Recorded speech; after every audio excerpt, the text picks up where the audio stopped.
స్వచ్ఛ తిరుమలలో ప్రజలందరూ భాగస్వాములు కావాలని డిప్యూటీ మేయర్లు ముద్రనారాయణ మునికృష్ణలు ప్రజలకు పిలుపునిచ్చారు.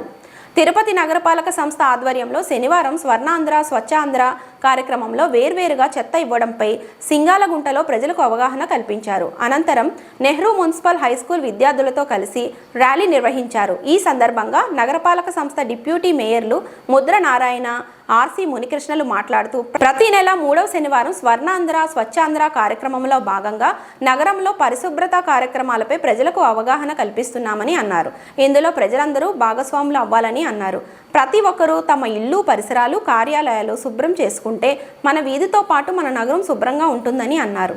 అదనపు కమిషనర్ చరణ్ తేజ్ రెడ్డి మాట్లాడుతూ ఉద్యోగులందరూ కూడా మన ఇంటితో పాటు మన కార్యాలయం పరిసరాలు పరిశుభ్రంగా ఉంచుకోవాలని అన్నారు. డిప్యూటీ కమిషనర్ అమరయ్య మాట్లాడుతూ విద్యార్థులు అందరూ పరిశుభ్రతపై అవగాహన పెంచుకోవాలని మీ తల్లిదండ్రులకు చుట్టుపక్కల వారికి తెలియజేయాలని అన్నారు. ఈ కార్యక్రమంలో కార్పొరేట్ నరేంద్ర, మున్సిపల్ ఇంజనీర్లు తులసి కుమార్, గోమతి, డిఈలు రాజు, మధు, మహేష్, రమణ, ప్రసాద్, లలిత, హెల్త్ ఆఫీసర్ డాక్టర్ యువ అన్వేష్, రెవెన్యూ అధికారులు Sethumadhav, Ravi, veterinary officer doctor Nagendra, horticulture officer Narendra, fire officer Srikanth, sanitary supervisor Chenchaiah పెద్ద సంఖ్యలో విద్యార్థులు పాల్గొన్నారు.